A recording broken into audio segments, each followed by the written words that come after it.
They told you dreams are just noise, but what if they're sacred messages from the parts of you you've forgotten? Every night, there's a moment you cross that you barely notice. It slips beneath your awareness like a whisper in the dark. Soft, silent, yet deeply significant. 1 second you're awake, still caught in the rhythms of the day, and then suddenly you're not. Your eyes close, your breath slows, and your mind begins to dissolve, unraveling itself from the world it clung to just moments before.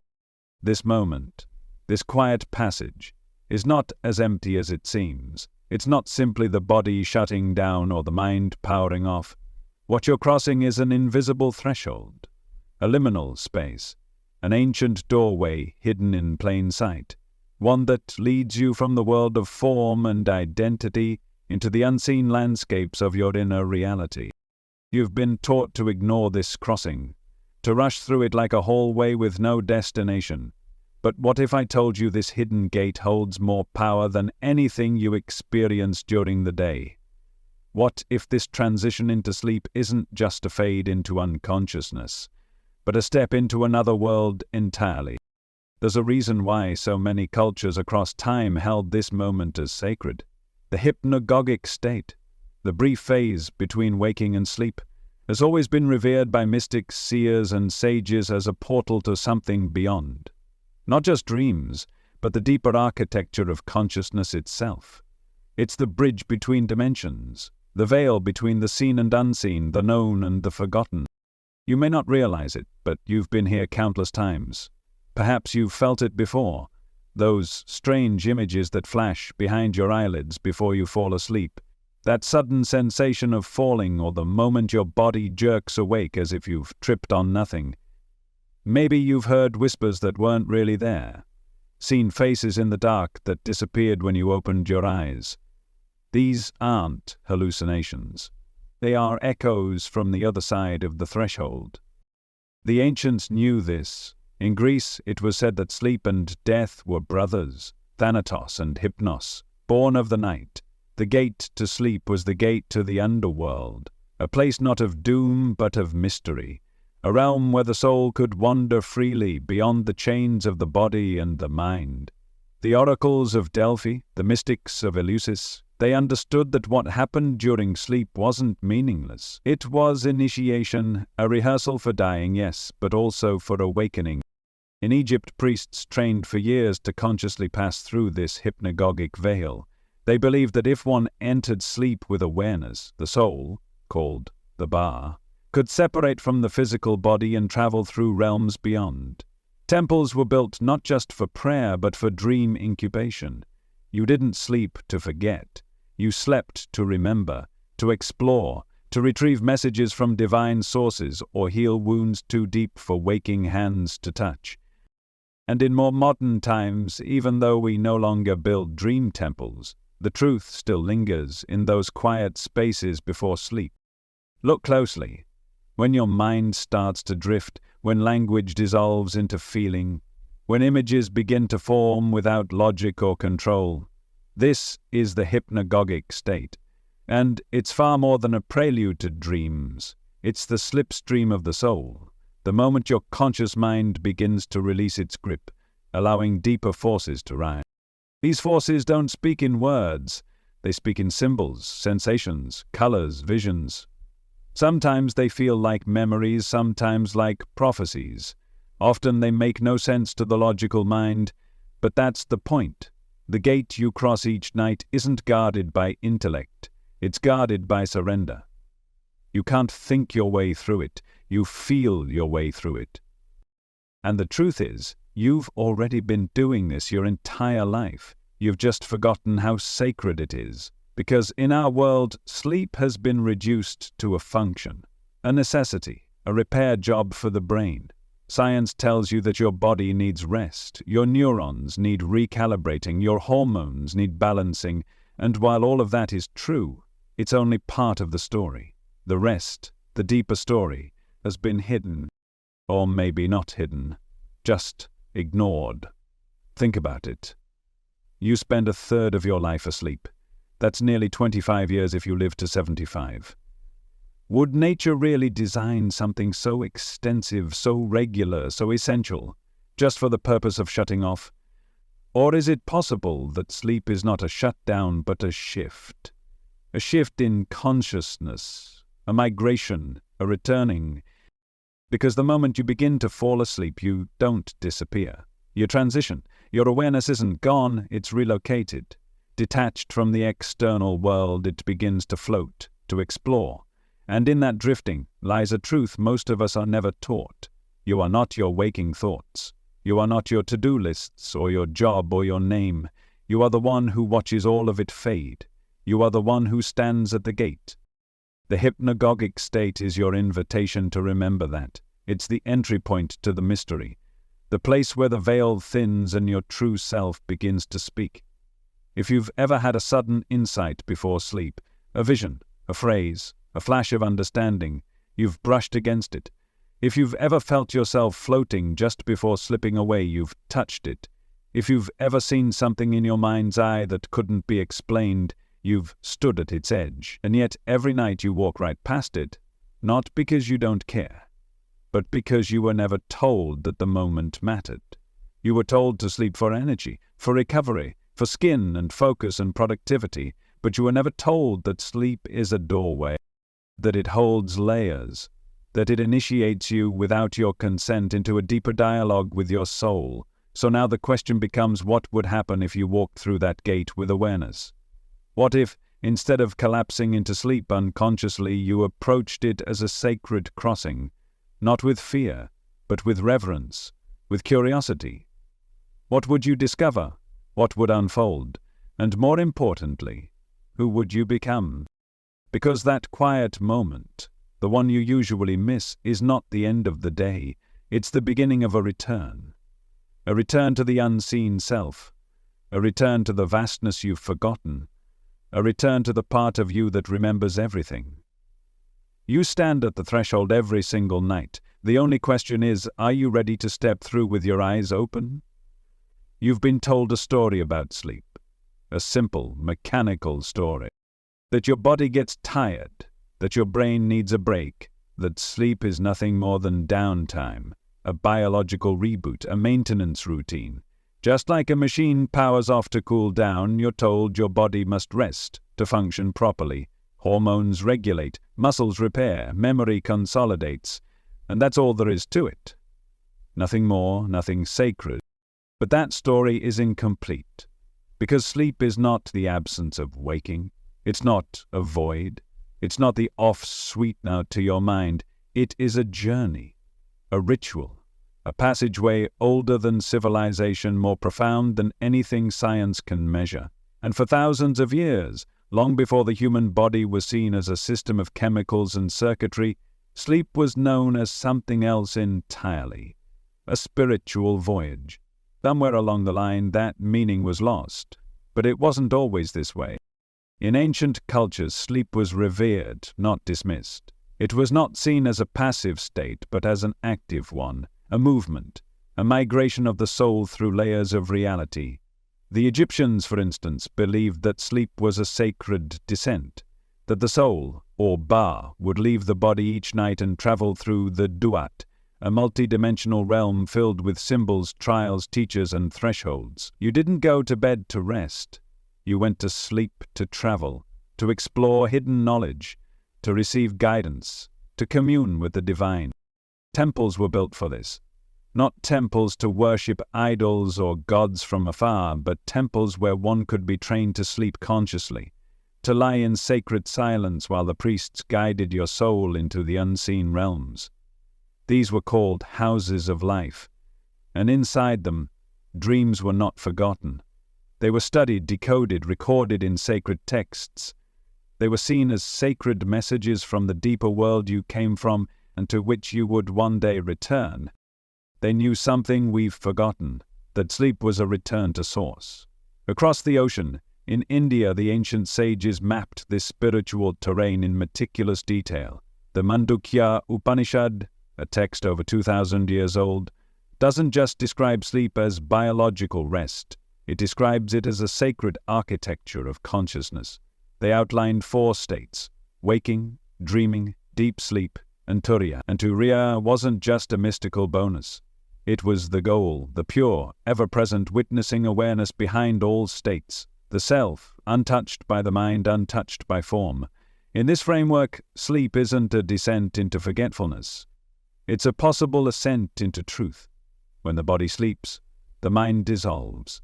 When the mind dissolves, the self can be seen more clearly. And if you've cultivated the awareness to remain awake within that dissolution, you don't simply sleep. You awaken within the sleep. And what you find there is not fantasy, but reality stripped of illusion. In Greece, this truth took a different shape, but the essence remained. The god of sleep, Hypnos, was said to dwell at the edge of the underworld, not in a place of darkness or horror, but in a hidden garden of stillness, bordered by the river Lethe, the river of forgetting. His twin brother Thanatos was death, not because sleep was a kind of death, but because death was a kind of sleep, a sacred shift in consciousness. The oracles would often sleep before receiving visions. Dream incubation or enkomesis was a widespread spiritual practice. You didn't seek dreams. You sought revelation through sleep, because sleep wasn't a shutdown, it was a message waiting to be heard. And yet, in the modern world, we treat it like an inconvenience, a function to optimize, a performance metric. We track it with devices, analyze it in data, we prescribe pills to override its rhythms. Sleep has become something we get rather than something we enter, something we measure rather than something we revere. And in doing so, we've flattened it, emptied it, made it small. But sleep is not small. It's enormous, vast, infinite. It is the only time, without exception, that you leave behind the external world completely. No matter your beliefs, your background, your title or status, every night you return to a place beyond logic, beyond time, beyond language. You dissolve, you become no one, and then you reassemble. But the part of you that remains through it all, the part that sees even in the darkness, that witnesses the dream while knowing it is a dream, that part is untouched, eternal. That part is the soul, and sleep is its playground. The idea that sleep is spiritual technology may sound foreign now, but only because we've traded the soul for circuitry. We speak of melatonin levels, circadian rhythms, and REM stages, but we don't ask why sleep contains stages.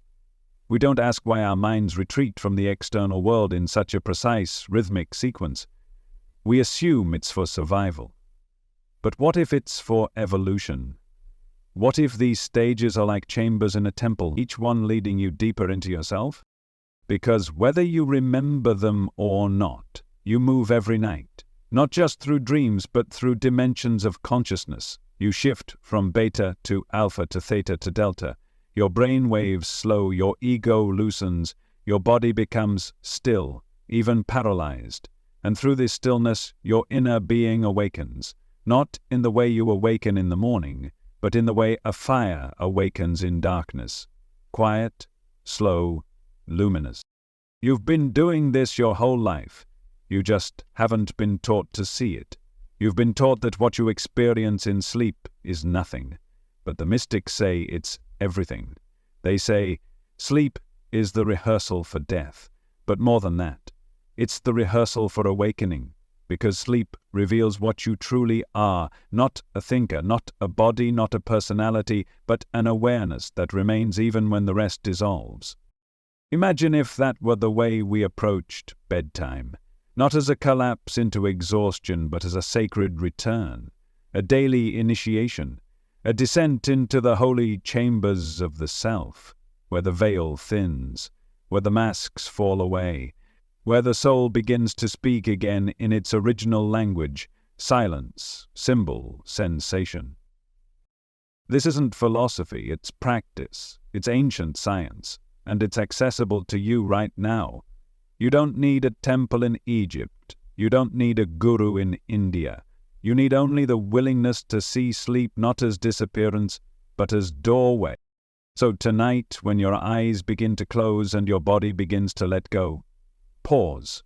Feel the moment. Hold it not with the mind but with your awareness. Because you're not about to shut down. You're about to return. You're about to remember what the world has made you forget. That sleep isn't the end of the day, it's the entrance to something eternal. In the ancient world, few civilizations revered the night as deeply and deliberately as the Egyptians. To them, sleep was not a retreat from life, it was a deliberate descent into a sacred realm, a space they called the duat, not a place of fantasy or fiction, but a very real multidimensional plane of existence, hidden just beneath the skin of waking reality.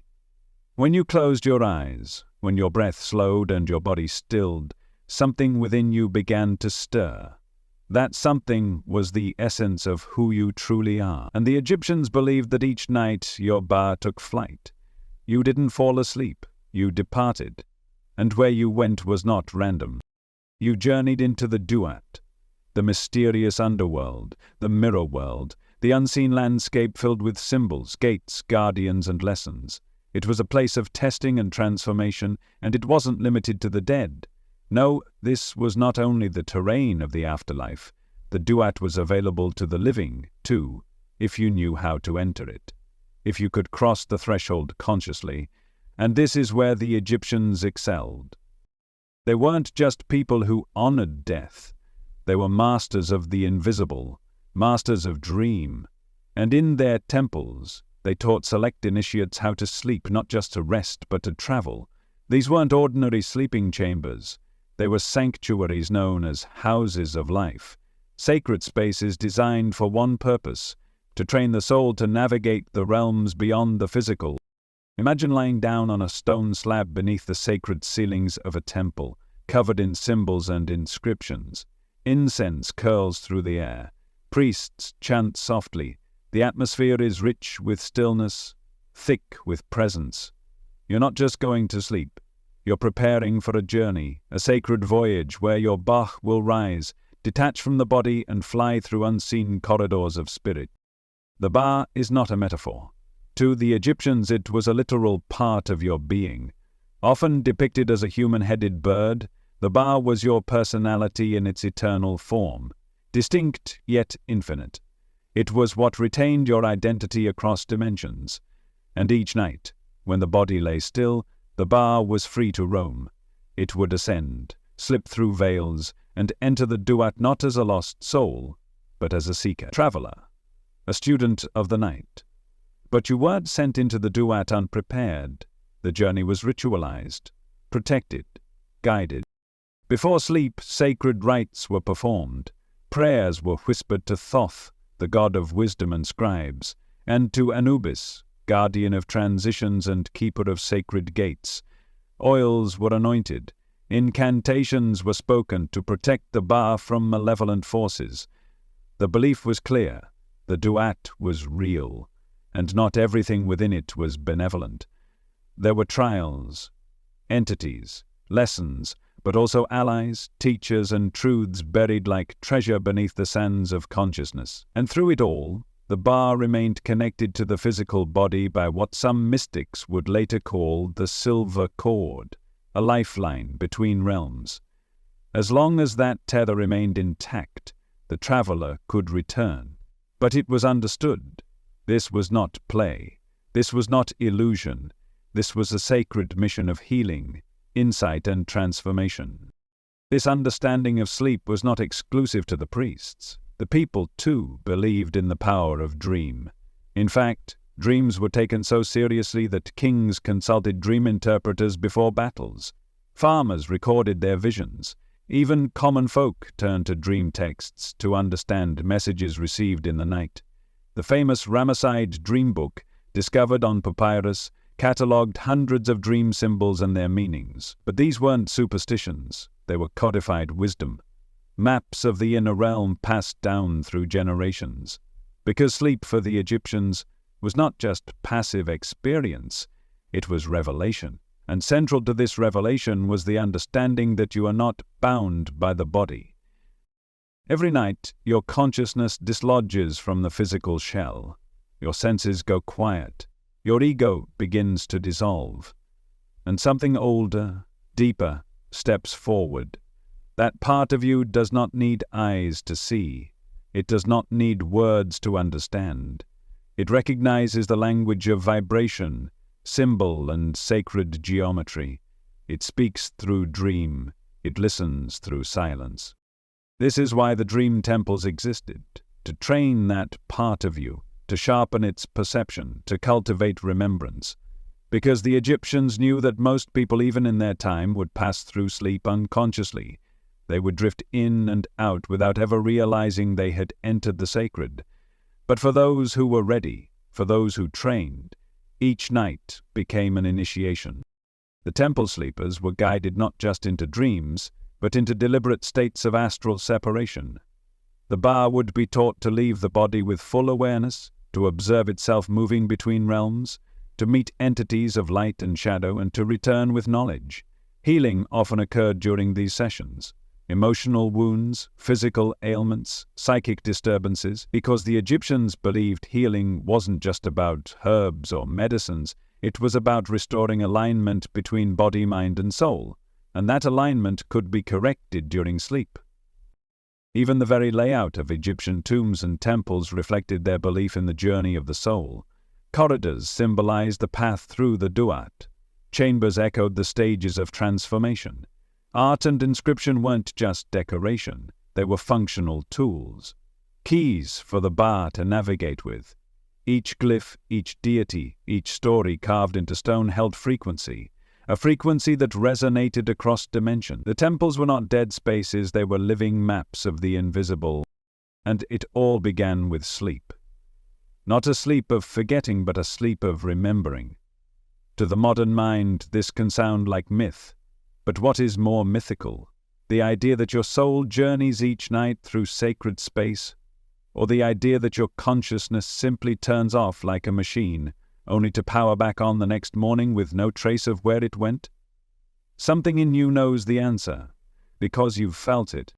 That moment just before you fall asleep, when your body becomes weightless, when strange images dance behind your eyelids, when sounds emerge from nowhere. That's the Ba stirring. That's your soul preparing to move. And while most of us fall into unconsciousness, there are moments, fleeting, vivid, when something breaks through.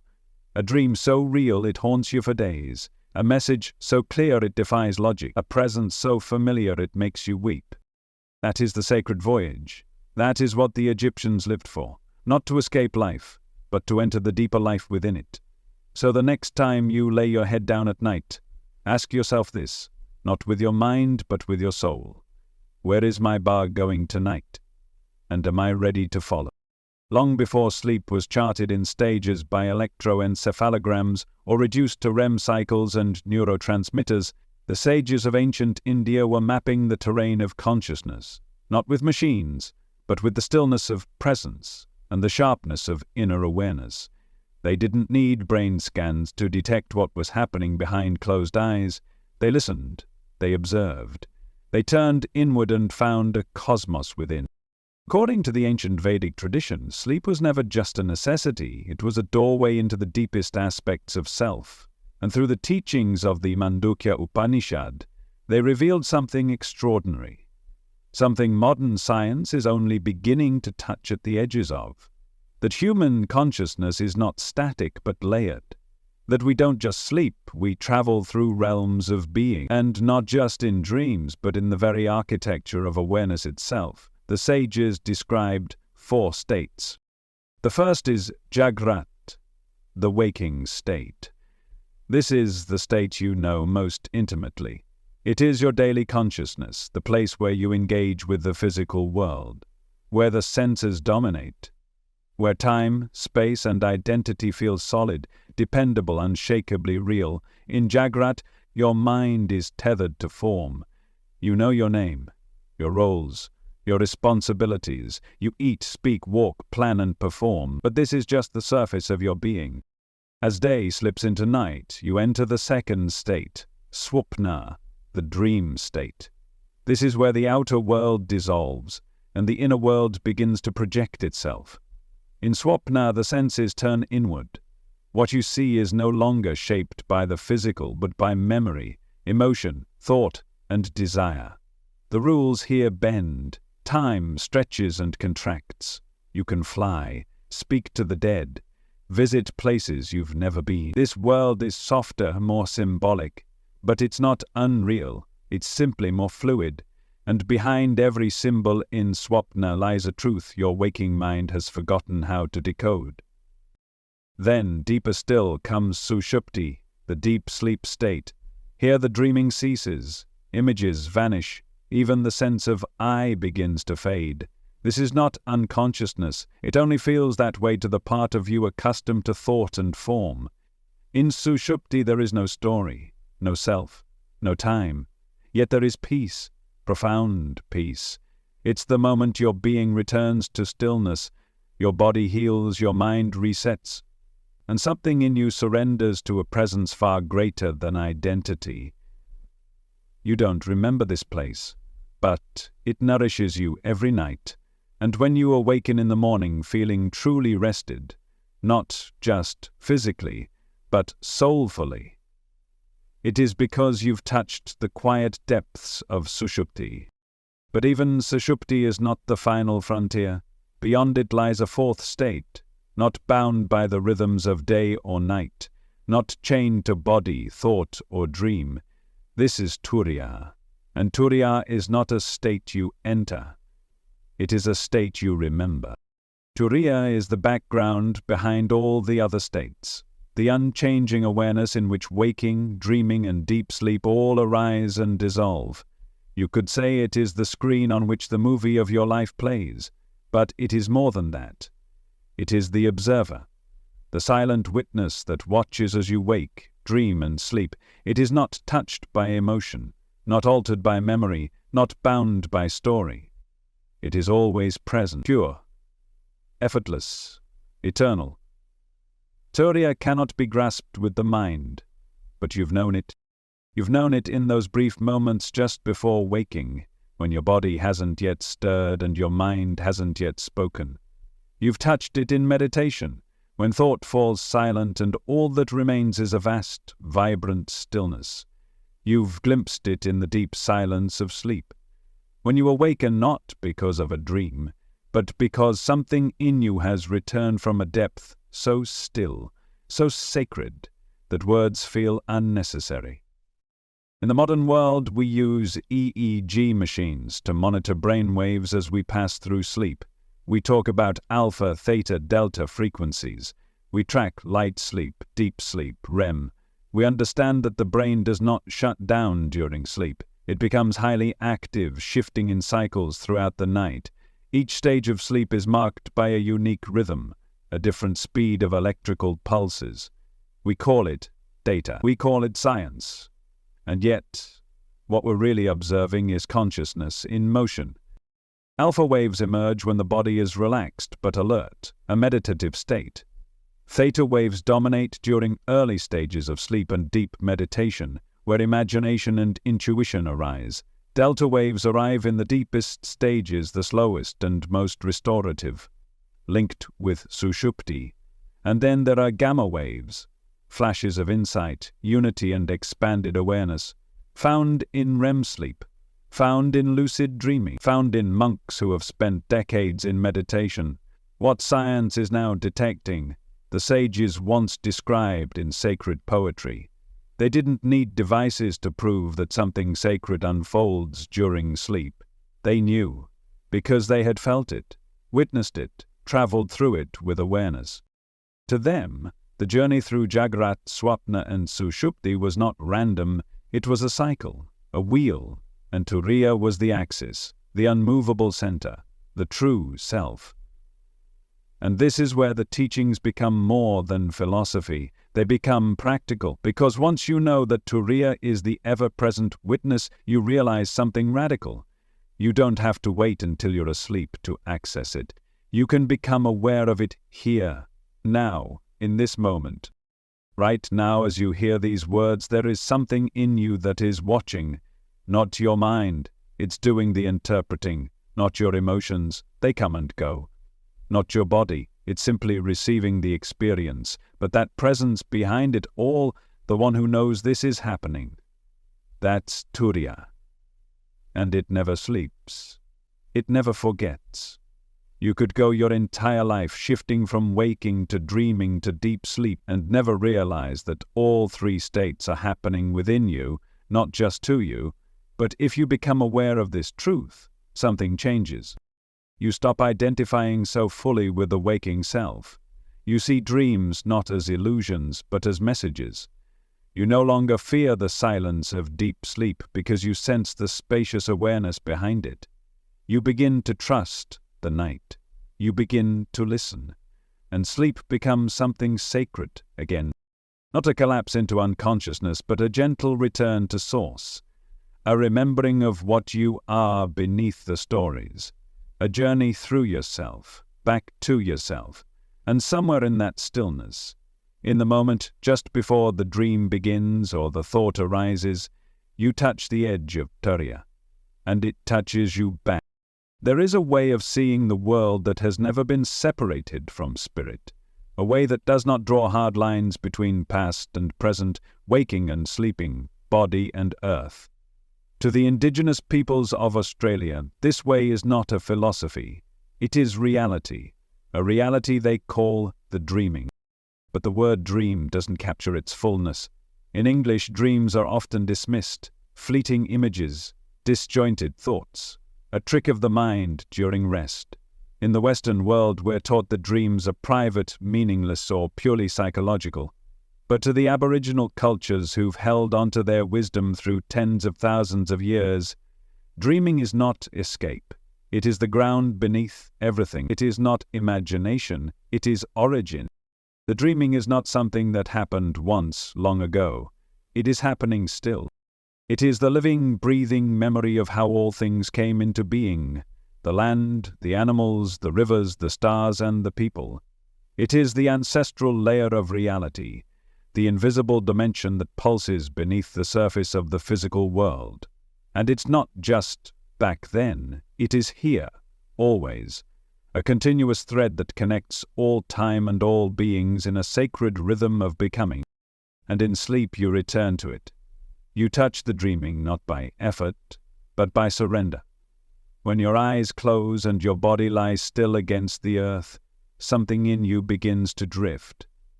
Not upward, but inward. And inward is the direction of memory, of origin, of truth. To the Aboriginal mind, sleep is not a passive act.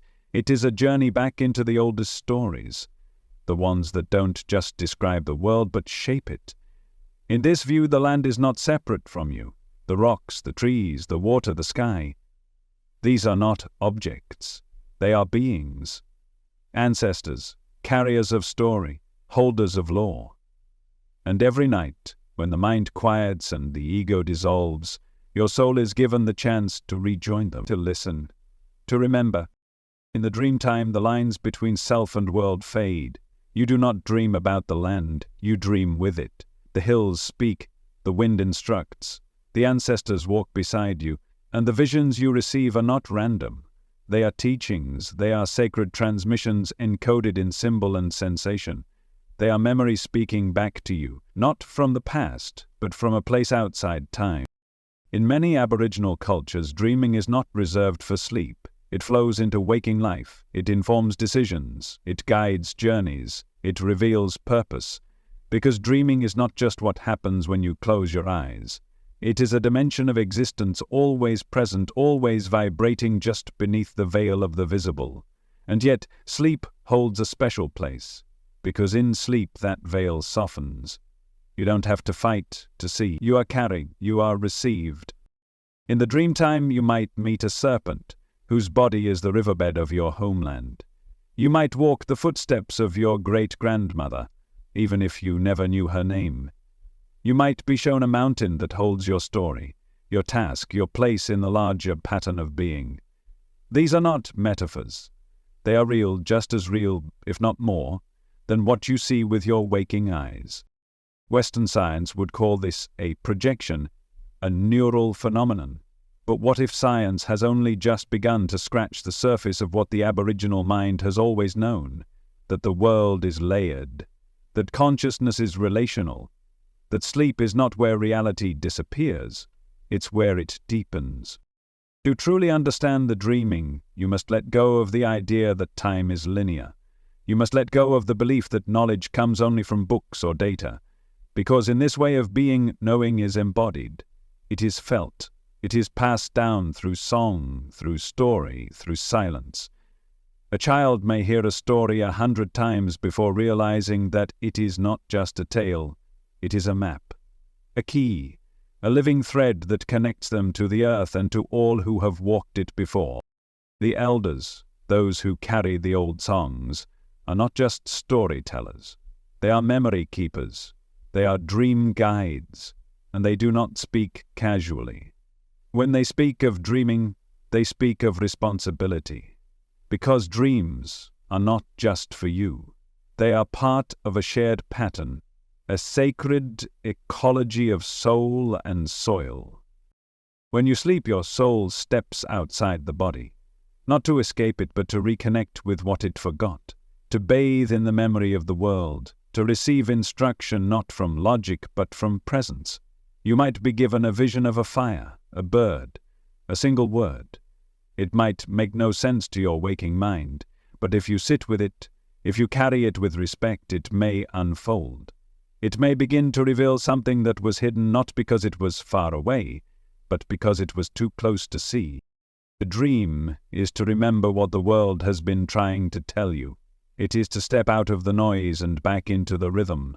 This is why, for many Aboriginal people, sacred sites are not just historic. They are dreaming places. They are portals. Places where the layers of reality are thinner, where the songs still echo in the stones. And those who are sensitive, those who have not forgotten, can feel them. You can feel them. That strange pull you sometimes get when you stand on certain land, the way a certain tree seems to watch you, the hush that falls in your spirit when you're near an ancient formation. This is the dreaming, whispering, not in words, but in presence, in feeling. And when you go to sleep, you're not going away from that. You're going toward it.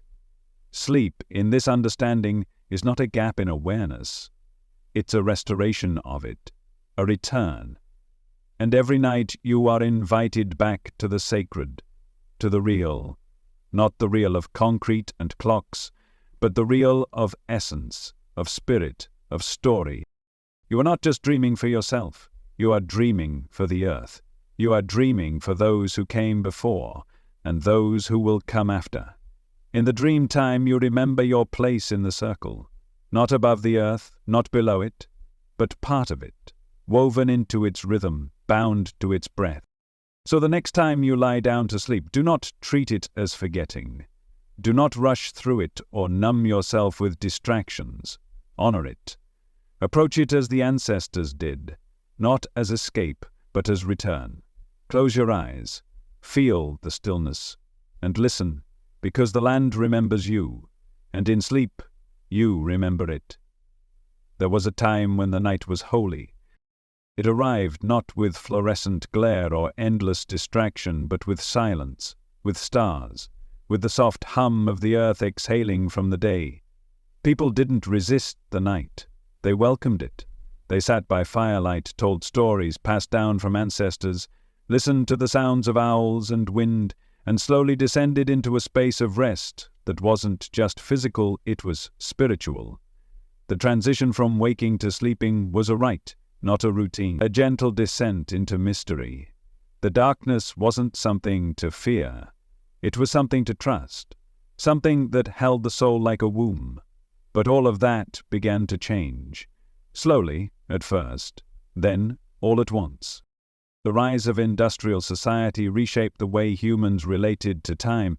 The invention of artificial light stretched the day unnaturally. Factories demanded round-the-clock labor. Cities pulsed with noise and urgency long after the sun had set. The rhythms of the body were no longer sacred. They were negotiable, adjustable, expendable. Sleep went from a spiritual descent to a biological inconvenience, something to be minimized, something to be optimized, something to be conquered. And so the night lost its meaning. Where there had once been reverence, there was now resistance. Think about it. When was the last time you greeted the night with presence, Not exhaustion, not distraction, but genuine presence.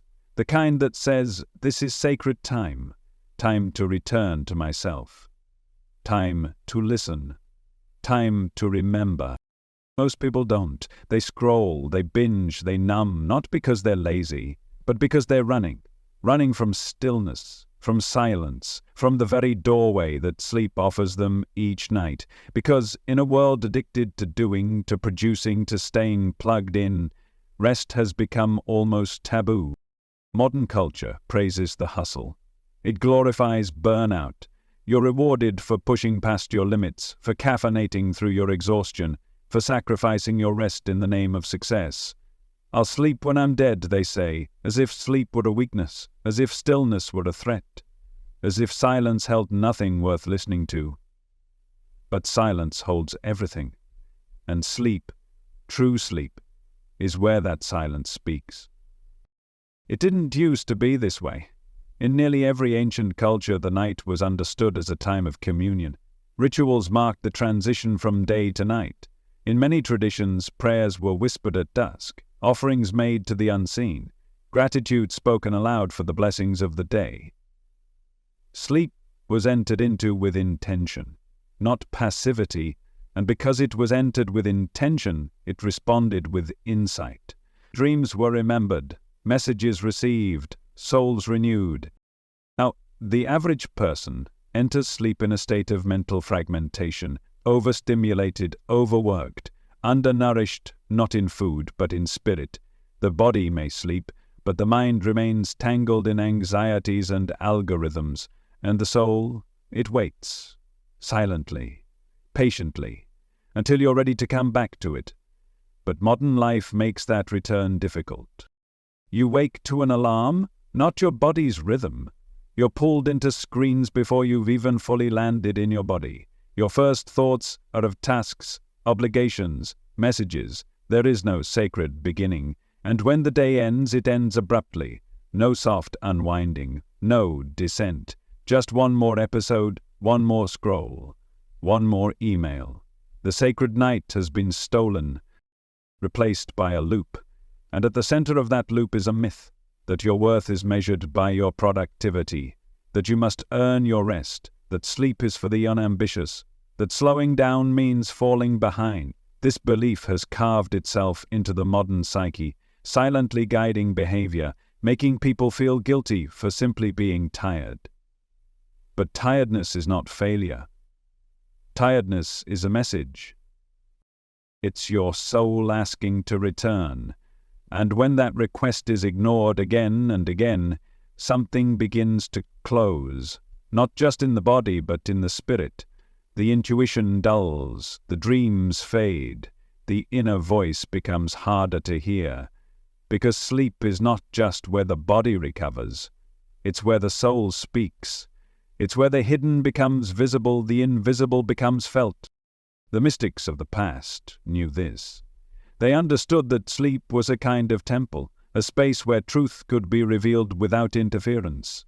They protected the night. They honored the dark. They listened to their dreams as if they were letters from God. And often they were. But what happens when an entire society forgets that? What happens when no one listens anymore? We get what we have now, a world filled with insomnia, restlessness, exhaustion that sleep doesn't fix, anxiety that doesn't go away. We have homes filled with light but no illumination, minds filled with noise but no wisdom, people who fall asleep but never descend. We have forgotten how to descend, and descent is sacred. It's the act of releasing, of letting go, of trusting something deeper to carry you where the mind cannot follow. In ancient times, descent was not feared. It was mythologized. Inanna descending into the underworld. Persephone going below. Each night your soul mimics this pattern. It descends into the unseen not to disappear, but to transform, to remember what the waking world made you forget.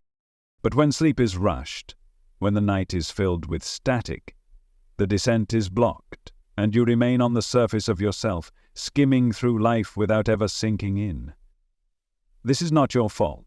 You were born into a system that doesn't remember the sacred, that doesn't teach you to listen to silence, that values output over insight. But something in you remembers. That's why you've felt it, that pull towards stillness, that longing for peace, that ache at the end of the day, not just for rest, but for return. You don't just want to sleep. You want to come home, to touch something real, to enter the quiet places inside you that still hold the truth. That longing is not weakness, it's your compass, and it will guide you back if you let it. You can reclaim the sacred night. You can revive the rituals that once framed the edges of the day. It doesn't require candles or chants, just presence, just intention, just the willingness to approach sleep not as escape, but as arrival. Turn off the noise, dim the lights, speak aloud your gratitude, invite the sacred back in, and when you close your eyes, don't think of sleep as the end of your day. Think of it as the beginning of your journey, because the night was never meant to be empty, it was meant to be holy.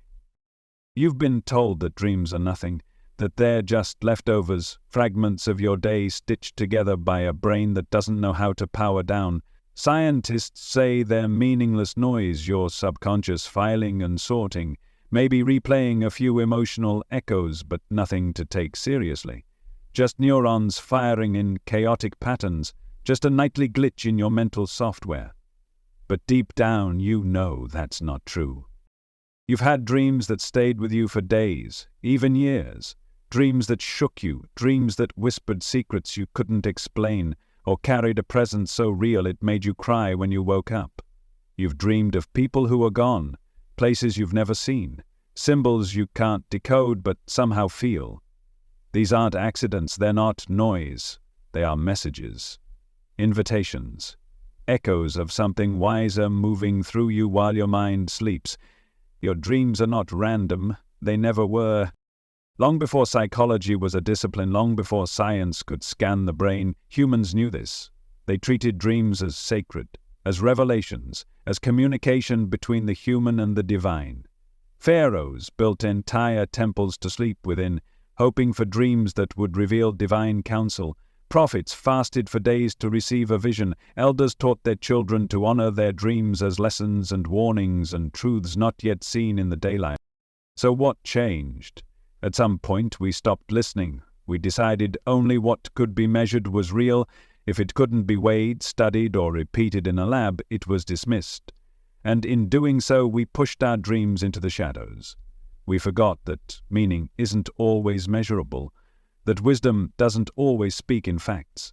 Sometimes it speaks in symbols, in metaphor, in language the soul understands even when the mind does not.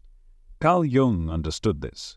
He saw dreams not as psychological leftovers, but as messages from the soul. He believed every dream is trying to restore balance to your inner world, that every symbol, no matter how strange, carries meaning tailored specifically to you, not a generic meaning from a dream dictionary, but a living, breathing conversation between your conscious self and your deeper, unseen self. To Jung, dreams were the voice of the unconscious, the parts of yourself that you avoid, repress, forget, or simply never knew existed. And each night while your ego rests, those parts begin to speak, not in sentences, but in symbols, not in logic, but in story, a staircase that never ends, a flood that overtakes your home, a stranger handing you a key. These images may seem disconnected at first, but they're not. They are mirrors, each one reflecting a part of you that is trying to be seen, healed, remembered. That's why certain dreams repeat, because the message hasn't been received. That's why you have recurring themes, falling, flying, being chased. Your soul is knocking on the door of your awareness, asking you to pay attention, asking you to stop running from something you're meant to face, or reminding you that something inside you longs to be free.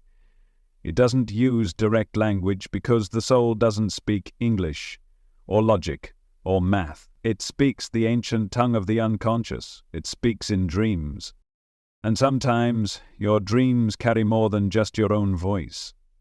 Have you ever had a dream that felt like a visitation? Someone who was past appears, not in memory but in presence.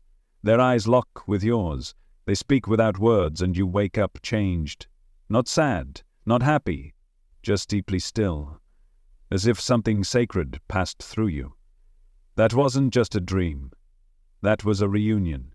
A moment when the veil thinned, and you were open enough, still enough, to receive them. The dead do not always speak through seances or symbols. Sometimes they come quietly in the night, not to haunt you, but to remind you that love doesn't end where the body ends, that connection can't be undone by death, and sleep gives them a doorway, not to teach or lecture, but simply to be with you again, in the only way they can. Some dreams aren't even about people. They're about presence.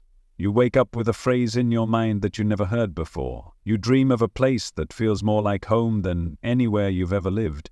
You see symbols, eyes, animals, ancient landscapes, and they seem to carry a frequency, a knowing, even if you don't have words for it. That's because dreams can be spiritual transmissions, download glimpses of the deeper architecture of reality. In some traditions, dreams are where the soul remembers its agreements, the vows it made before entering this life, the truths it came here to learn, the pain it came here to heal. But those truths can't be crammed into words. So they come through in images, in encounters, in surreal narratives that only begin to make sense when you stop trying to interpret them with your logical mind. And the more you pay attention to your dreams, the more they begin to speak. You might start to notice themes, patterns, symbols that follow you, a particular animal that always shows up when you're on the edge of a breakthrough, a feeling that always returns when you're avoiding something important. These aren't coincidences. They're threads, and if you follow them, they'll lead you back to yourself. But most people never follow them, because most people never remember. And they don't remember because no one taught them how. We've trained ourselves to wake up and immediately re-enter the noise. Emails, texts, headlines. We push away the remnants of our dreams before they can even settle. We tell ourselves it was just a dream, as if that means it wasn't real, as if the deepest parts of us don't count unless they make sense. But what if your dreams are more real than your waking thoughts? What if they're not distortions but truths, filtered through a lens you haven't yet cleaned?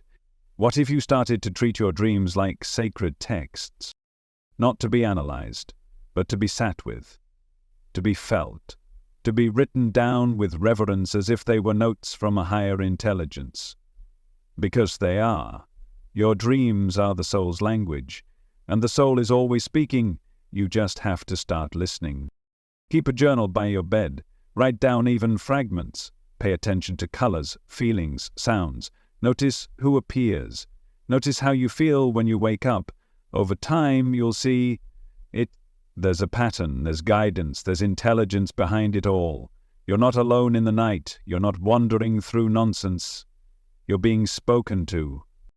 And the more you listen, the clearer it becomes. So the next time someone tells you dreams are random, smile quietly, because you know better. You know your soul speaks in symbols. You know memory and mystery live side by side in the darkness. And you know you were never meant to sleep through your dreams.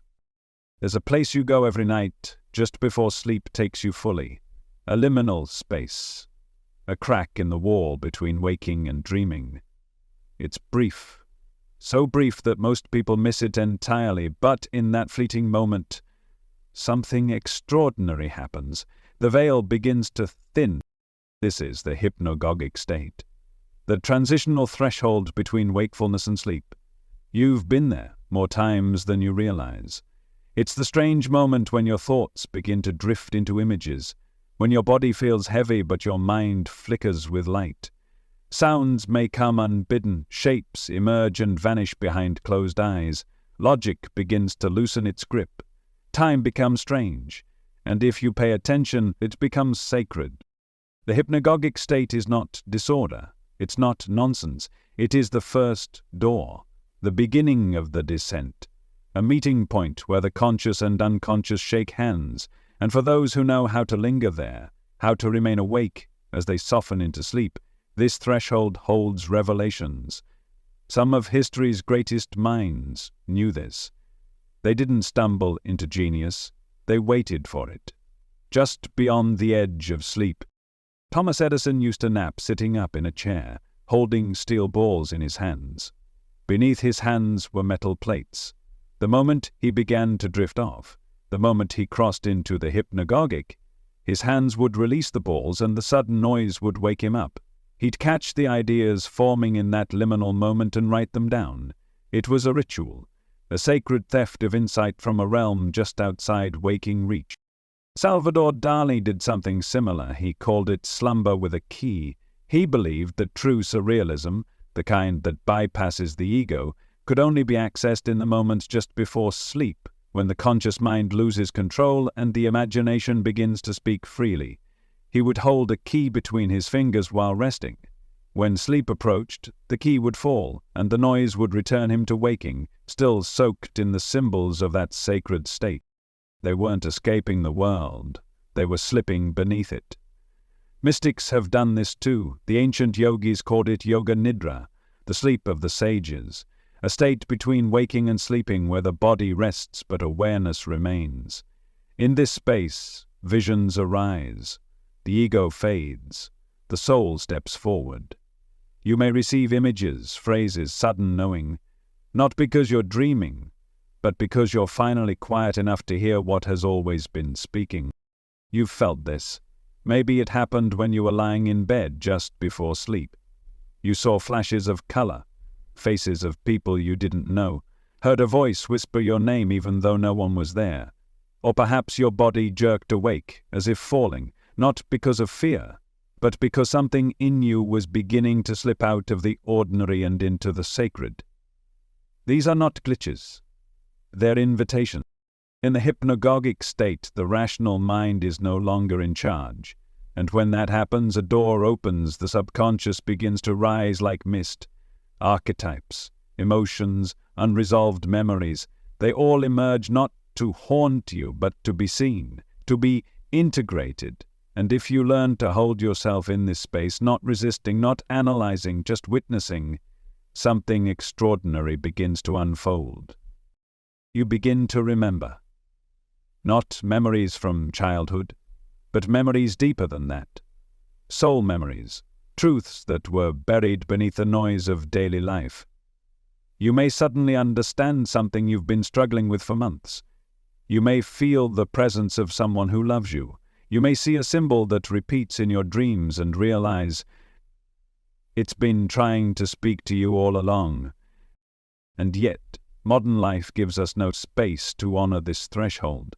We rush through it. We fill our nights with noise until sleep forces its way in. There's no ritual, no reverence, no listening. The moment we feel ourselves drifting, we try to catch ourselves.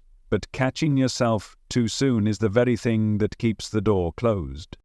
You don't need to force anything in this space. You only need to surrender with awareness, to lie still and allow your mind to dissolve, not into chaos, but into deeper order. An order your waking mind can't comprehend, but your soul recognizes instantly. You may see flickers of scenes, people you haven't thought about in years. Fractal patterns, sacred geometries, strange languages. Don't try to interpret them, let them move through you, let them do their work.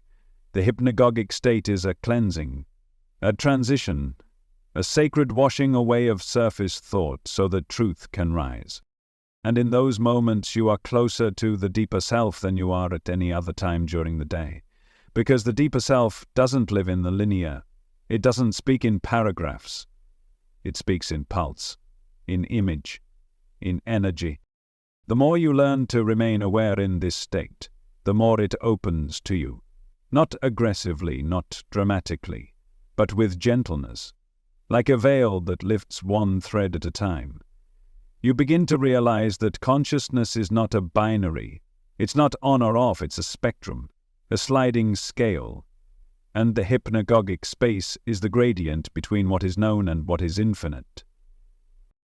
If the waking world is the shore, then the hypnagogic state is the shallows, the place where land and water meet. You're not fully on the boat, not yet adrift in dream, but you are ankle-deep in mystery, and there is wisdom there, flowing over your feet. You don't need to swim, you just need to feel. For the mystics, this was the moment of passage. They trained themselves to enter sleep consciously, not just for the sake of lucid dreaming, but for communion, for insight, for connection with guides, ancestors, the divine. Because once you know how to stay awake as your body falls asleep, you begin to live in two worlds at once, and the hypnagogic is the bridge, the gate, the whisper at the threshold. It's not chaos. It's raw signal, unfiltered light trying to reach you before the dream narrative takes over. And if you can meet it with awareness, even for a few seconds, you begin to remember who you really are beneath all this form. You are not just a body falling asleep, you are consciousness traveling back to source. And the hypnagogic state is the moment you begin to let go of the mask. So the next time you find yourself drifting, don't rush past it. Feel it. Witness it. Let yourself fall not into sleep but into knowing. The veil is thin, and it's waiting for you. For centuries the mystics spoke of sleep as a sacred passage, a descent into deeper realms of self, spirit, and soul. They described layers of consciousness, traveling souls, sacred stillness, and realms that only opened when the ego finally dissolved. Their language was poetic, symbolic, rooted in silence and lived experience, but it was dismissed, labeled primitive, unscientific, until something unexpected happened. Science started catching up. It wasn't trying to prove anything sacred. It was simply observing, measuring, analyzing, but in doing so it began to map a world the mystics had been navigating for thousands of years. A world beneath the eyelids, a world within the brain, a world behind the curtain of waking life. Modern neuroscience gave sleep a microscope, and what it found was staggering. Sleep is not a flat line, it is not unconsciousness. It is a symphony of electrical rhythms, cycling in precise repeating stages, each with its own signature, its own vibration, its own mystery. The brain does not simply shut off at night. It becomes active in a different way, more rhythmic, more surrendered. It drops into patterns that are invisible during the day. These patterns are called brainwaves, and they are the hidden music of your being. The waking state, what science calls beta, is fast and focused. It's the mind in motion, problem-solving, reacting, analyzing. But the moment you begin to relax, something changes. The frequency slows. You shift into alpha, a state of quiet focus, daydreaming or light meditation. This is the gateway, the beginning of descent. Go deeper and you enter theta. Now you're slipping. Thoughts become images. Time begins to stretch. This is the zone of dreams, imagination, and profound creativity. It's the state many enter during deep meditation or trance. But in sleep, theta is where you begin to lose your grip on the waking world. This is where the hypnagogic visions live, where the mystics heard whispers from beyond the veil. And then comes delta, slow, heavy, deep. This is the realm of sushupti, the deep sleep described in the Upanishads. There are no dreams here, no images, no you in the way you recognize yourself. Just vast, restorative stillness. The body repairs, the nervous system resets, the mind is completely surrendered. Science calls it non-REM stage 3, but the mystics called it sacred. They said this was the moment the soul returns to source, where the self dissolves and pure awareness remains. And then, suddenly, the brain speeds back up. You enter REM, the paradox state. Your body is paralyzed, your muscles are still, but your brain is almost as active as when you're awake. This is where the vivid, surreal dreams begin. Stories unfold. Archetypes emerge. Symbols flood the stage. Your inner world becomes a theater, one where deep truths are dressed in strange costumes. Science sees REM as vital for memory consolidation and emotional regulation, but the mystics knew this was something more. This was a journey, a mirror, a conversation between the soul and the self. It's in REM that your mind can bypass the filters of logic, where deep emotions rise without judgment, where unresolved parts of yourself come forth, not to be analyzed but to be seen. This is the land of Jung's symbols, of visitations, of messages encoded in metaphor. It's not chaos, it's clarity in disguise, and the entire cycle repeats, about every 90 minutes. Down into delta, up into REM, descent, ascent, death, rebirth. Night after night your consciousness weaves through these rhythms. Most people are unaware, but the patterns remain, silent, precise, unfolding like an ancient ritual that the body remembers even if the mind does not. And here's the truth that science has accidentally proven, that consciousness does not disappear during sleep. It shifts, moves through measurable phases. It alters its frequency. It takes different forms, but it never vanishes. Something is always there, watching, witnessing. That alone should awaken wonder, because if awareness never truly ceases, not even in the deepest sleep, then what are you, really? Not just a mind, not just a body.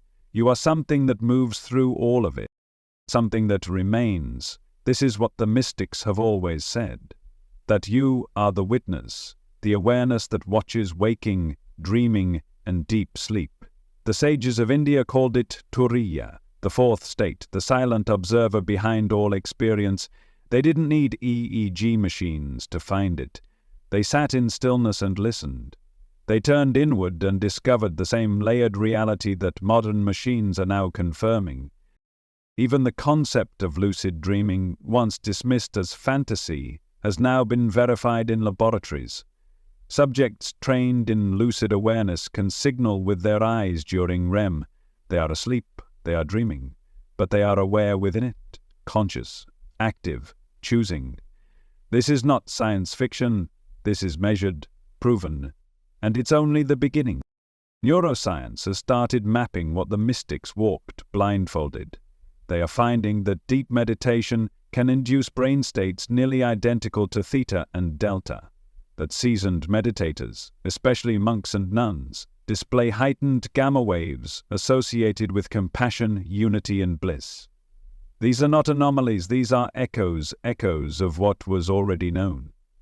The tools may have changed, but the terrain is the same. You can call it REM, you can call it delta, you can call it susupti or the duat or the dreaming, but the truth underneath the names is this: you are a traveler.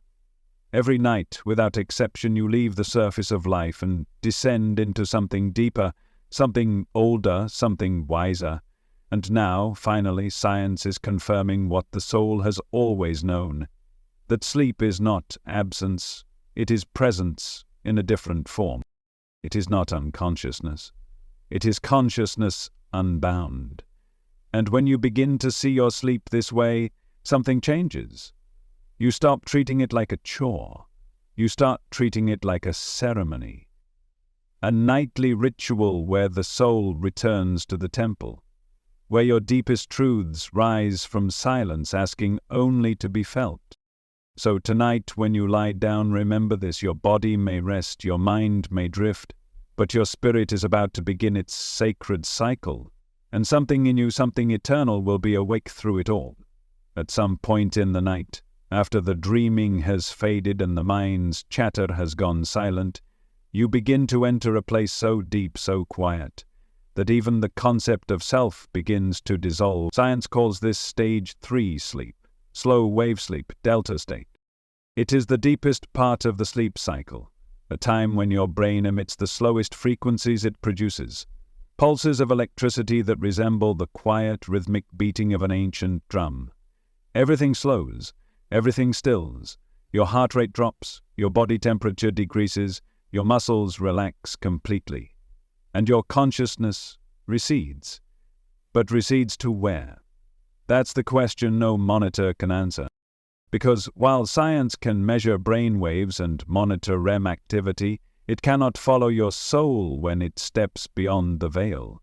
It cannot track where you go in those long stretches of blackness, when you're not dreaming, not thinking, not remembering, but somehow still being. The mystics have always known. Deep sleep is not the absence of experience. It's the moment your soul slips out of form and begins its return. Return to what? To source, to spirit, to the space beyond time where your soul remembers who and what it truly is. This is the moment of release, the great letting go. And it happens every single night. You leave, not symbolically, not imaginatively, energetically. Something in you steps beyond the limits of the physical body, beyond the confines of time and linear logic. Your astral body, the subtle vehicle of consciousness, lifts, gently, effortlessly, not in defiance of your body but in liberation from it. And in this stillness, in this silence, you begin to travel.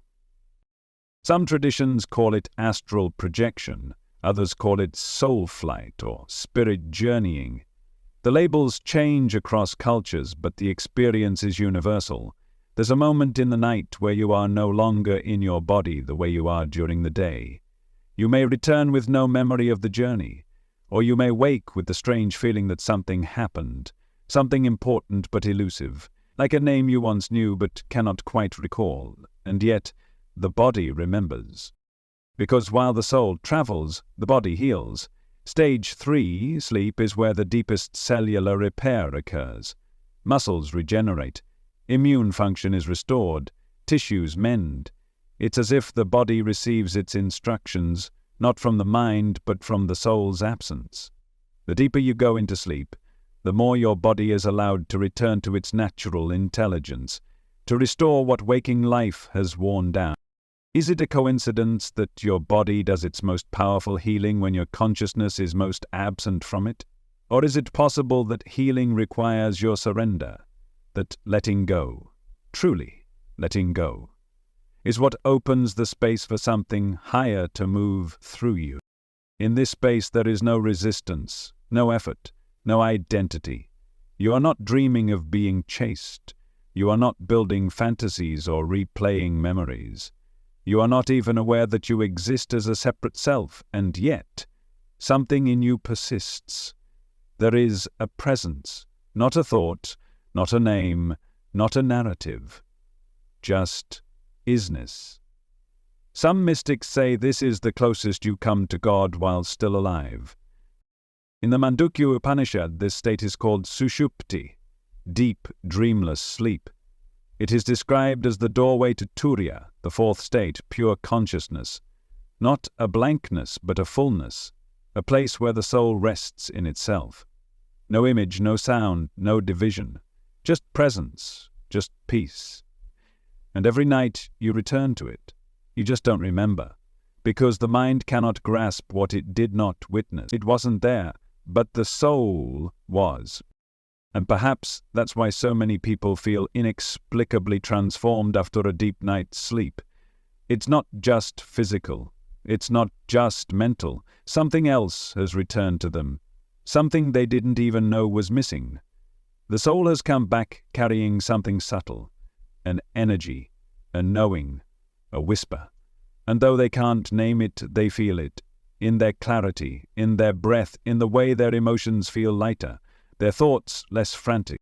The soul has been somewhere, it has seen something, and in some traditions it's believed that the soul doesn't just drift aimlessly during these hours. It chooses where to go. Maybe it visits a higher realm to recharge. Maybe it connects with guides, ancestors, beings of light. Maybe it reviews your path, your purpose, your alignment. Or maybe it simply rests in the embrace of the divine, the way a child rests in the arms of a parent. No words, no lessons, just presence. And maybe that's enough. There are people who speak of having vivid astral experiences, floating above their body, traveling to other places, encountering beings who deliver messages, witnessing worlds far more real than this one. Are they hallucinating, Or are they simply remembering what most forget? Because every night we all travel, some just bring back the postcards.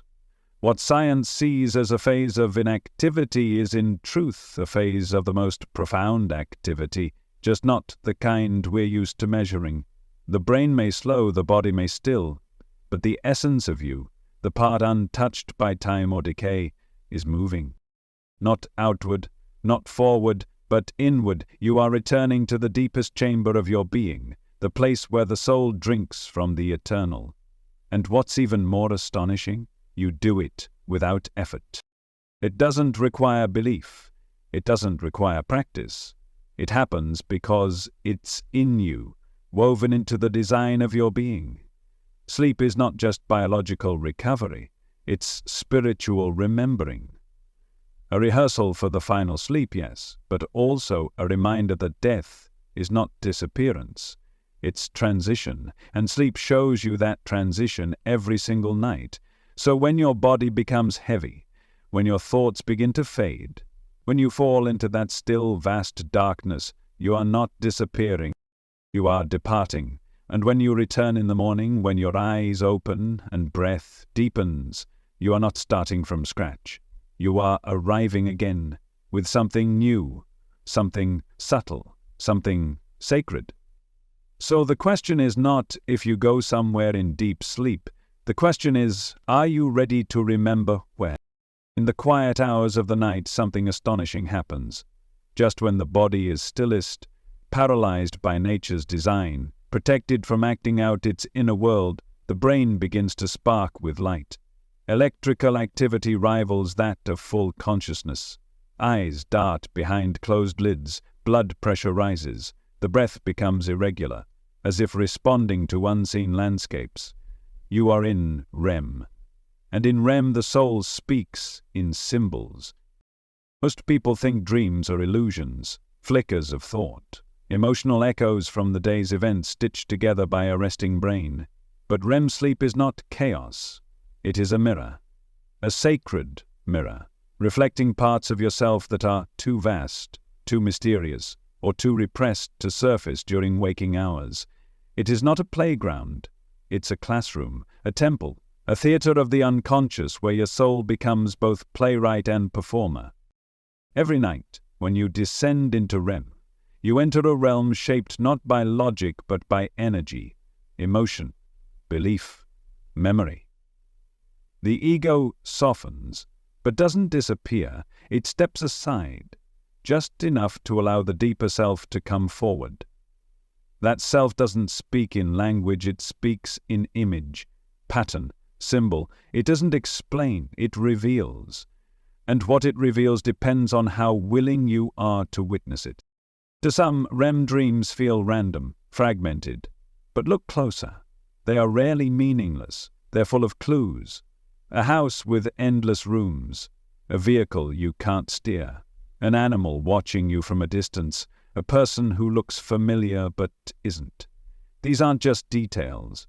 They're reflections of your internal landscape, your desires, your fears, your unspoken truths. Jung called them archetypes, living patterns of human experience that reside in the collective unconscious, the mother, the shadow, the wise old man, the trickster, the wounded child. They are not just characters in your dreams. They are parts of you. And when they appear, they are not random actors. They are messengers. In REM sleep, you are given a nightly opportunity to face these archetypes, to witness what your waking ego often ignores. And the most powerful of these encounters can change you, not in theory, but in essence. You wake up knowing something has shifted, even if you can't explain how. Because the dream didn't just inform you, it transformed you. But there's another layer still. There are dreams you don't just witness, you know you're in. Lucid dreams, a rare, potent form of REM, in which your awareness ignites inside the dream. You realize, this is a dream, I am dreaming, and with that awareness the rules change. You're no longer just drifting through symbols. You're in dialogue with them. You can ask questions, you can confront fears. You can fly through memories, visit places, speak to entities. And sometimes, what you meet in that space feels larger than the self. Guide, beings of light, ancestors, higher versions of your own consciousness. Skeptics might say these are just mental projections, but if you've had the experience, you know better. The clarity, the presence, the intelligence. These beings don't feel like fantasies. They feel like truth. Truth wearing a new face so you can receive it without resistance. In lucid dreaming, the line between you and the dream dissolves. You realize that every object, every person, every landscape is an extension of your own psyche, a reflection. You are the architect and the explorer, the question and the answer. The dream becomes a mirror, not just of your subconscious, but of your soul's deepest longing. And that's where the real work begins. Because if you're brave enough to use REM sleep as a mirror, you will start to see the parts of yourself you've hidden, not to punish you, but to liberate you. You'll face fears not to be consumed by them, but to understand them.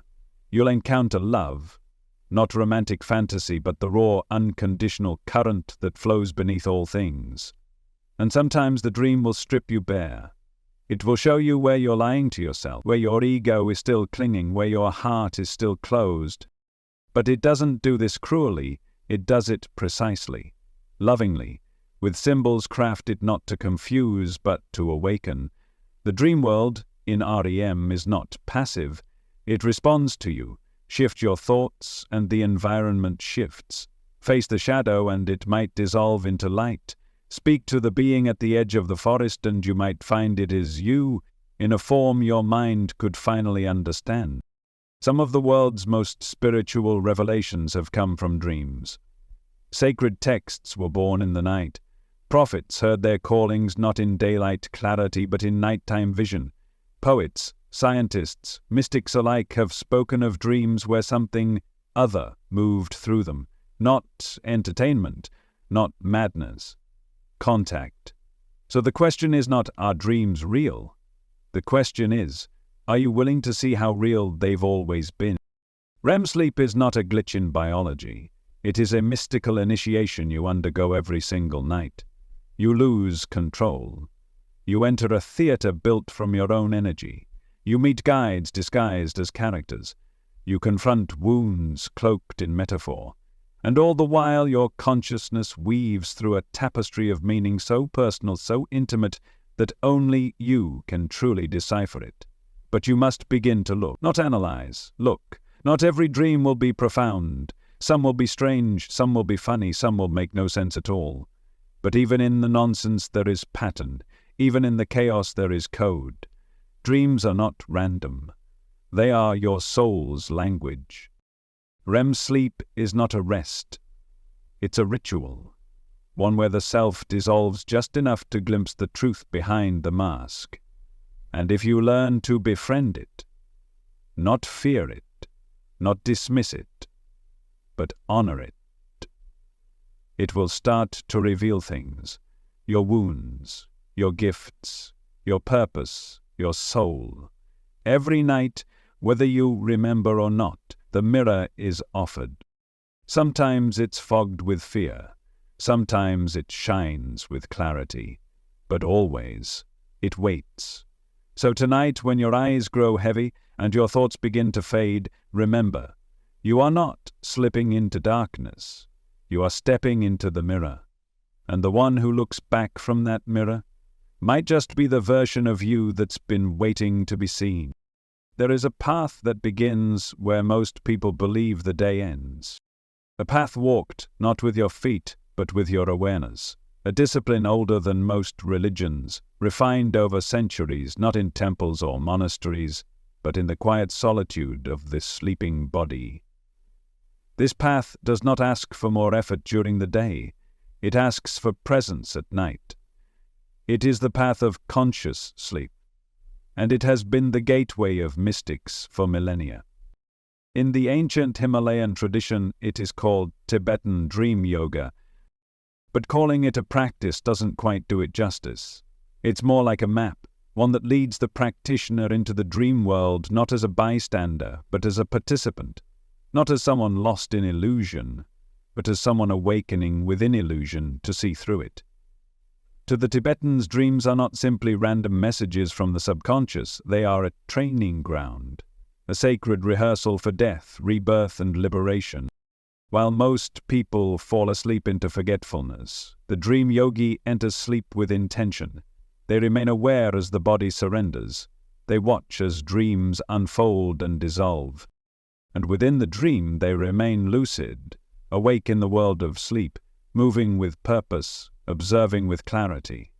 This is not to escape the body or indulge the ego. It's to loosen the grip of form itself, to realize that if the dream can feel so real, yet be so clearly unreal, then maybe the waking world too is not what it seems. This realization is the beginning of freedom. Tibetan masters have taught that there are 6 realms or bardo states the soul passes through, one of them being the dream state. The dream bardo is not just a place of rest, it's a testing ground. And if you can awaken within it, if you can recognize the dream for what it is, then you're training yourself to recognize the ultimate illusion, the dream of separation, the illusion of permanence, the mistaken identity of the ego. Imagine that. Your entire night becomes spiritual practice, not just meditation before bed, not just silence or intention, but full, conscious participation in your soul's unfolding. While your body lies still, the rest of you moves. It learns, it listens, it confronts shadows, it meets guides, and sometimes it returns with clarity that the waking mind could never achieve on its own. You wake with a knowing that doesn't come from logic. It's deeper, like a truth whispered into your bones. Mystics have long spoken of sleep as initiation, not metaphorically, but literally. A nightly initiation into non-attachment, into surrender, into death. Because when you sleep consciously, you begin to experience what it means to let go without losing yourself. You watch your body disappear. You watch identities dissolve. You see that the real you is not the body, not the name, not the story. It is the awareness that watches it all. And that awareness cannot die. It only moves, from waking to sleeping, from dreaming to deep sleep, from this life to the next. The yogis say that if you can stay conscious through sleep, you can stay conscious through death. Because the transition is not that different. Both are thresholds, both are veils. Both strip away the surface until only presence remains. This is why they trained not just during the day, but at night. Why they didn't treat dreams as distractions, but as scripture. Why they didn't just fall asleep. They entered sleep, with reverence, with focus, with awareness sharp as a blade, and the dream responded. Because the dream world isn't just illusion. It's feedback. It mirrors your level of awareness. Most people wander through it lost in shifting narratives, afraid of their own symbols. But the mystic meets the symbols face to face, not to control them, but to learn from them, to see what fears. That's when the dream begins to collapse, not into emptiness, but into light. And sometimes, just sometimes, the dreamer steps beyond the dream entirely, beyond form, beyond symbol, into a space of pure presence, a realm without images, no thought, no shape, just awareness resting in itself, silent, infinite, whole. This is the state beyond dreaming, the space mystics have called the clear light. In Tibetan teachings they say that the clear light appears at the moment of death, but it also appears subtly each night during deep sleep. The difference is in sleep we're not aware of it. We pass through it unconsciously. But the dream yogi trains to see it, to enter that pure awareness consciously, and in doing so to experience the truth behind all forms. This is not fantasy.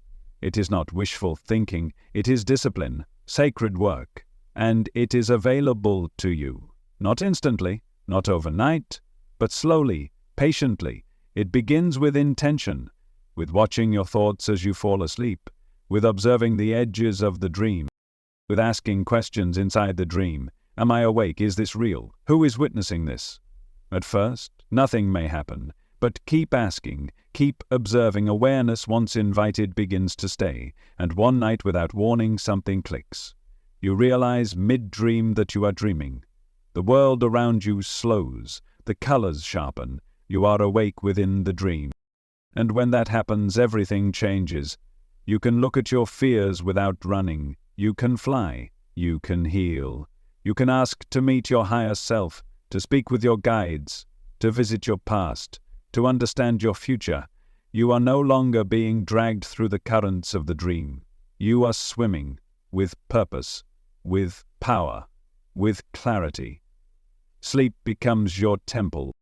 The dream becomes your teacher, and you become the mystic you've always been. Not someone with robes or rituals, but someone who remembers that the night is not an end, it's a beginning. A doorway, a sacred path walked with bare feet and wide eyes, and every night the door opens again. There is a secret landscape you travel each night, not one made of cities or forests or oceans, but of layers, realms within realms, each pulsing with its own vibration, each holding a key to a deeper part of you. You move through it silently, invisibly, unknowingly. And though your conscious mind forgets most of it by morning, something in you always remembers, because you are not simply sleeping, you are journeying. Every night, without fail, you re-enter this inner terrain, a spiritual map hidden within the folds of your own being, one that mystics across time and tradition have tried to describe, using different words, different symbols, but always pointing to the same truth. Sleep is not unconsciousness. It is a guided pilgrimage through levels of awareness, and each level reveals something more about who you truly are beneath the surface. Science might define the architecture of sleep in cycles, REM, non-REM, stage 1 through stage 3, but the mystics saw it differently. They felt these stages not as clinical patterns, but as spiritual realms, portals, thresholds through which the soul ascends and descends in its nightly return to source. In the Kabbalistic tradition, the soul is said to have 5 levels. Nefesh, the animating force of the body; Ruach, the spirit; Neshama, the breath of divine wisdom; Chaya, the living essence; and Yechida, pure oneness. Each level corresponds to a layer of awareness, a rung on the ladder of divine communion. Sleep, for the mystic Kabbalist, wasn't a shutdown, it was an ascent through these layers. The deeper the sleep, the higher the soul could rise. They mapped this ascent in visions of Jacob's ladder, of the tree of life, of inner temples veiled by illusion. And they taught that through dreams, visions, and silence, one could travel these rungs consciously. The soul, released from the heaviness of the world, could visit higher planes, could receive guidance, could remember. Sufi mystics spoke of something similar, though their map was shaped by love. They described the self as a series of veils: nafs, ego, kalb, heart, sir, secret, and so on. Each layer peeled away through devotion, surrender, and remembrance. Sleep was not a break from the path, it was the path. In the night, they believed, the soul could enter the alam al-mithal, the imaginal realm, a world not of fantasy, but of divine images, a mirror world between the material and the spiritual, where one could meet saints, angels, even the beloved. They called it the land of meaning, and only the still open soul could walk it. Hermetic practitioners traced a different geometry, but the pattern was still there. They built inner temples, structured meditations, rituals designed to align the subtle body with the stars. To them, dreams were initiations, each night an alchemical process. The descent into sleep was the nigredo. Dreams were the albio, the whitening, the phase of symbolic purification, and the return to waking life was the rubio, the reddening, the rebirth of consciousness transformed. They taught that the soul, while the body sleeps, enters into the inner sanctum, the temple within, the same temple referred to in ancient Egyptian texts, in Greek mystery schools, and in Eastern philosophies, each describing it in their own way, but always placing it inside you, because that's where it has always been. You don't go anywhere during sleep, you go within, and what you find there is a map. But it's not laid out in streets or symbols, it's felt. It's moved through. It unfolds only when you are soft enough, silent enough to be guided. You might feel yourself in a landscape not of this world but more real than any dream. You might hear a voice you can't place but trust completely. You might find yourself standing at a door you've seen 1,000 times in dreams and never dared to open. These are not metaphors, they are landmarks of your soul's terrain. You've walked them before, and you'll walk them again, because sleep is not just for rest, it's for remembrance. A nightly rehearsal for the soul's deeper journey. One that doesn't begin at birth or end at death. One that is always unfolding, just out of sight, beneath the noise of waking life. Most people never learn the map. They sleep without intention, dream without listening, wake without integration. But once you begin to look, once you begin to ask, the map reveals itself. You'll notice the cycles, how every night has phases, how some dreams come at the edge of sleep and others deep within, how certain symbols follow you across years, evolving as you evolve, how there are places, dream cities, inner temples, sacred rooms, you return to again and again, even if you don't understand why. These aren't just dreams, they are coordinates, points on your soul's map. And each night, as you descend through the levels of sleep, you travel a spiral path. You begin at the surface, beta waves, scattered thoughts.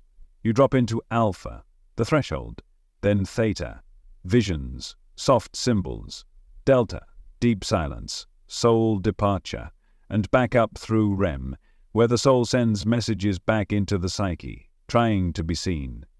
It is a tour, a cycle, a sacred circuit, and it's ancient. Your ancestors knew this, even if they didn't speak of it in brainwave terminology.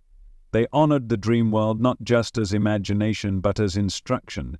They passed down stories of dreamwalkers, soul travelers, vision seekers. They told of caves where people slept to receive divine guidance. They sang songs that carried dream meanings. They built cosmologies not around planets, but around sleep, because they knew the truth. The real pilgrimage happens inward, and the real transformation, it doesn't happen while you're striving. It happens while you're surrendering. It happens while the mind is still, while the body rests, while the soul, unburdened by identity, moves through the halls of remembrance, through the rooms of past lives, through the gardens of healing, through the temples of initiation. And you don't have to become a mystic to begin this journey. You already are. You already walk the path every night. The only question is, will you begin to see it? Will you start to treat your sleep as sacred? Will you lie down not just to escape the day, but to enter the self? Will you open to the possibility that everything you seek in waking life, the healing, the clarity, the purpose, is already waiting for you in the chambers of the night? Because it is. The map is within you, and it unfolds every time you close your eyes. What if everything you've been looking for, clarity, healing, awakening, was never hidden in the light, but in the dark? What if the very thing you've been taught to see as passive, as unconscious, as forgettable, was actually the most sacred part of your day? What if sleep was never meant to be an escape, but a return to yourself, a return to source, a nightly remembrance of who and what you are beneath the layers of identity, beyond the noise of waking life? This isn't a metaphor. This is the final revelation. Sleep is not the opposite of awakening. It is the training ground for it. Because every single night, you walk through a process the mystic spent lifetimes chasing. You surrender your body. You leave behind your name, your story, your roles. You pass through layers of illusion. You enter into symbols, then silence. You descend into the void, into that vast formless presence where there is no separation, no fear, no striving, and then you return. Cleansed, renewed. Even if you don't remember it, your soul does. And that's the shift waiting to happen, not in your habits, not in your schedule, but in your awareness, in how you approach the night, in whether you choose to collapse into sleep or enter it, whether you numb your way into dreams or awaken inside them, because that's the choice. And it's been there all along. You are not just a mind shutting down for maintenance. You are a consciousness entering sacred space.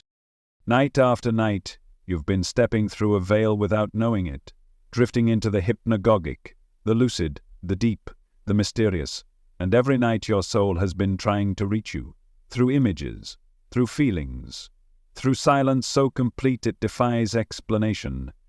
All you have to do now is listen, because the night has always been sacred. It was sacred to the Egyptians, who watched their Ba leave the body in search of healing and guidance.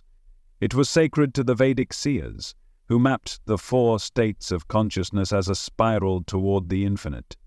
It was sacred to the Aboriginal elders, who walked the dreaming as a way of remembering their place in the great web of time. It was sacred to the mystics of every tradition, who fasted, prayed, and meditated, not just in the daylight, but in the depths of sleep. And it's still sacred.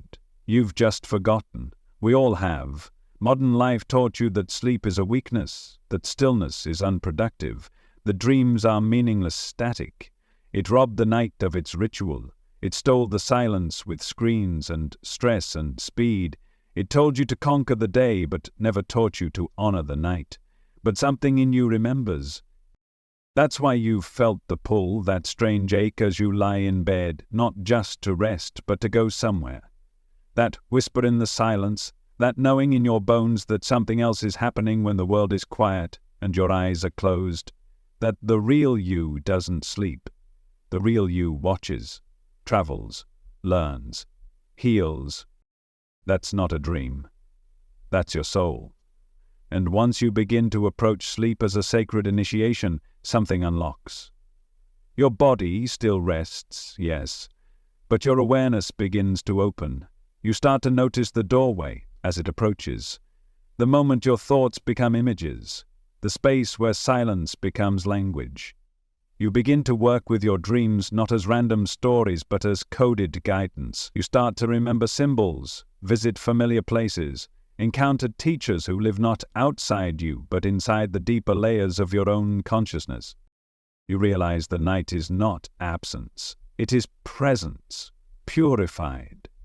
And you begin to see sleep not as the end of the day, but as the beginning of your practice, your real practice, the one where the ego can no longer interfere, where control dissolves, where surrender becomes the key, the one practice that takes you to the edge of death and back every single night. The mystics trained for this. They used their dreams as mirrors. They mapped their inner worlds. They stayed awake through the descent. And they spoke of sleep as the moment the soul communes most intimately with the divine. Not in grand visions, but in stillness, in that black, silent place between dreams, in the formless. That's the revelation. That the emptiness you feared is not death, it's home. That the darkness is not something to escape, but something to enter. That the body sleeps, yes, but you do not. You are the witness, the traveler, the soul on a nightly pilgrimage to remember itself, and that pilgrimage can become your practice.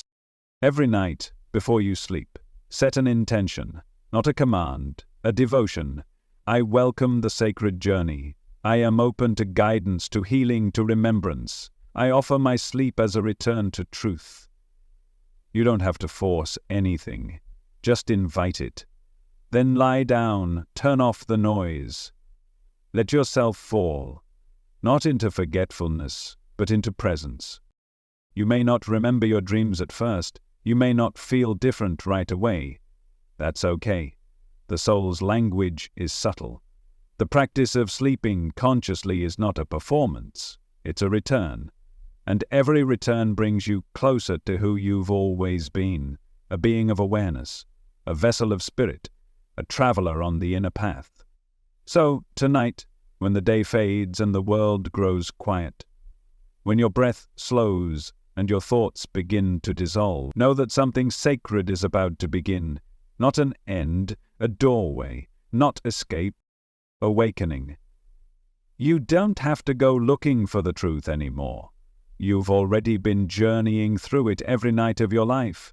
You just have to see it, and once you do, you'll never sleep the same way again.